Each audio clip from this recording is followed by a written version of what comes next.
Salut tout le monde, très urgent et très bonne nouvelle. Mes chers amis, aujourd'hui dimanche 12 mai 2024, l'armée malienne, l'une des plus grandes victoires, l'une des plus grandes opérations aéroterrestres de l'armée malienne contre les terroristes. Des trafiquants d'armes ont été saisis. L'armée malienne vient de saisir des trafiquants d'armes. Des carburants destinés aux terroristes ont été saisis par la vigilance de l'armée malienne. Et beaucoup de terroristes éliminés. Au moment où je vous parle, à la frontière entre le Mali et la Mauritanie, à la frontière entre le Mali et l'Algérie, et dans la zone des trois frontières, l'armée malienne est en train de faire des opérations aéroterrestres.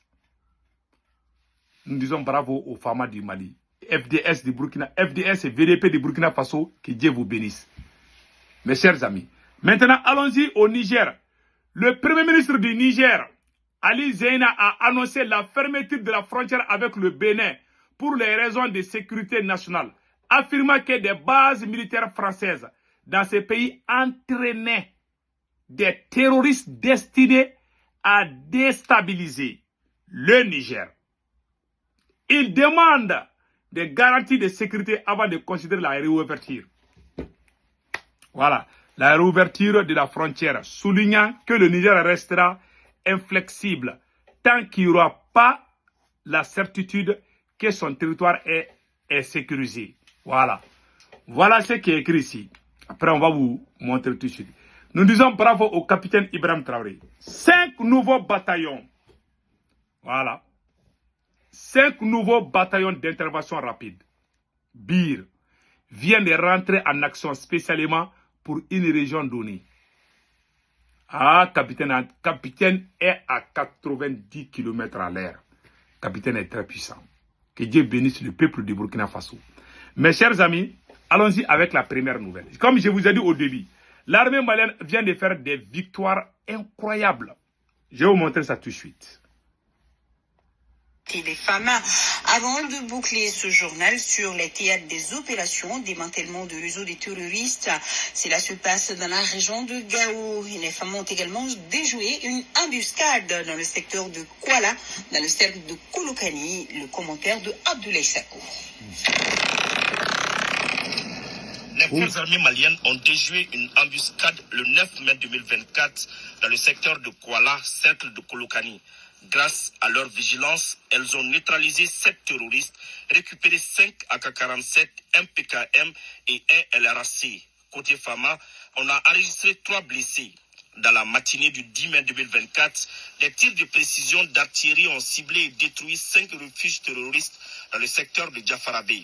Le 9 et 10 mai 2024, les Fama ont mené une reconnaissance offensive dans les localités de Dangouma, Infaouzan, Djiri, Tabouchiti, Djiribera, toutes situées à l'est de Ber, région de Tombouctou dans le Haoussa. Sur la base de renseignements, il a été découvert à Agaber, situé en face de Djiri Tabouchiti du Gourma, 378 barriques de gasoil sur un site de transit de carburant dont les propriétaires sont méconnus des populations.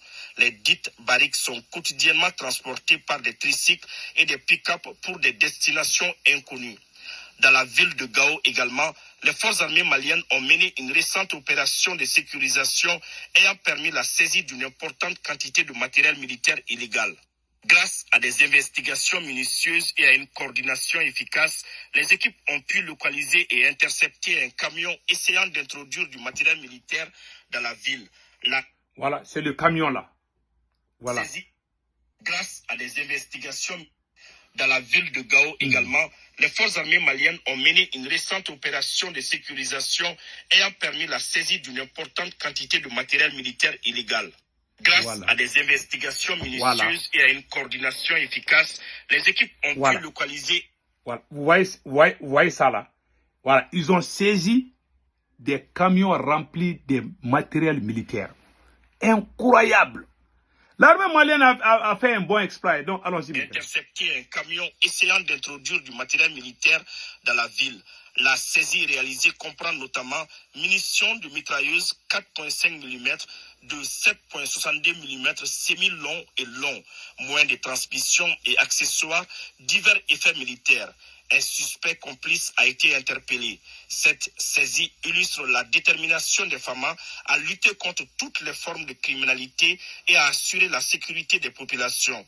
Les FAMA rappellent que l'introduction d'armes et de matériel militaire représente une menace grave pour la paix. Les premiers éléments de l'enquête indiquent l'implication d'un vaste réseau terroriste de trafic avec de multiples complicités. Les FAMA resteront vigilantes et déterminées à protéger les communautés maliennes contre toute menace potentielle. Voilà. Donc, c'est une vaste opération aéroterrestre. C'est-à-dire que dans toutes les localités du Mali, à la frontière entre le Mali et la Mauritanie, à la frontière entre le Mali et l'Algérie, au centre du Mali et dans la zone des 3 frontières. Donc, l'armée malienne était en train de bouger comme ça, comme un ventilateur. Nous disons bravo, bravo, bravo aux forces armées maliennes. Allons-y maintenant au Niger. Le premier ministre du Niger a fait quelque chose qui m'a beaucoup plu. Le premier ministre du Niger, Ali Lamine Zeine, a annoncé la fermeture de la frontière avec le Bénin pour des raisons de sécurité nationale, affirmant que les bases militaires françaises dans ce pays entraînaient des terroristes destinés à déstabiliser le Niger. La France a des bases secrètes, des bases militaires. La France a quitté le Niger, non. La France a des bases militaires secrètes au Bénin. Pas une seule localité. Plus. Après, on va vous montrer tout de suite. C'est là-bas où ils entraînent les terroristes. Ouais, les terroristes, là, ils viennent, on ne sait même pas où ils viennent. Voilà. C'est le premier ministre qui vient de le dire. On va vous montrer ça tout de suite. Vous allez écouter. Voilà. C'est du jamais vu. Et puis, le premier ministre du Niger va même citer les localités où il y a les bases militaires françaises. Écoutons. Il y a des bases, y compris certaines d'entre elles, où on entraîne des terroristes qui doivent venir déstabiliser notre pays. Voilà pour des raisons de sécurité simples, les raisons pour lesquelles nous avons décidé de garder cette frontière fermée, malgré les liens historiques et millénaires que nous avons avec le peuple béninois, qui lui-même, nous savons, qui n'est pas d'avis avec certaines positions de leur autorité. La carte où se trouvent ces bases, exactement, il y en a 5, dont une où il y a des entraînements pour venir déstabiliser. Ils le font d'ailleurs à l'extrême ouest du pays.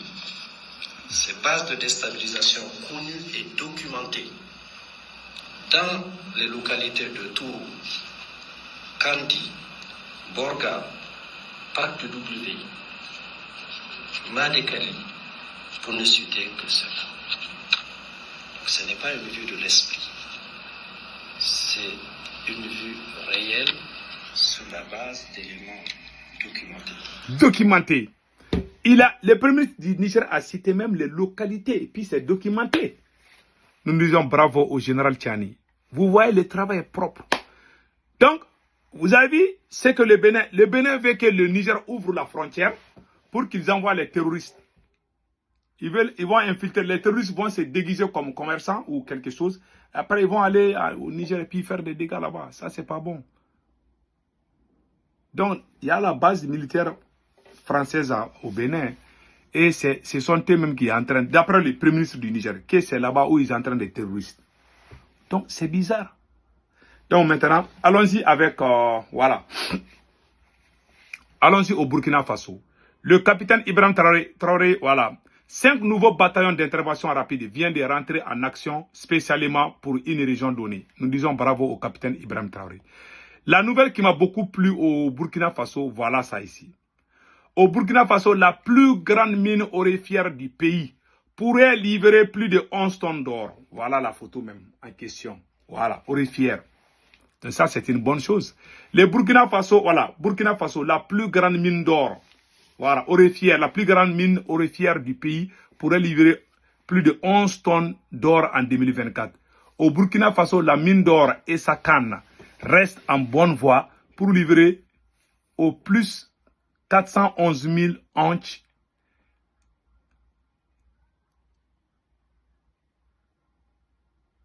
1165 tonnes d'or en 2024. C'est ce que, 1155 tonnes d'or en 2024. C'est ce que révèle la mise à jour publiée le 9 mai par son propriétaire canadien, Lamgold. Bravo Burkina Faso. Que Dieu bénisse le Burkina, que Dieu bénisse le Mali et que Dieu bénisse le Niger. Passez excellent week-end. Ciao, ciao.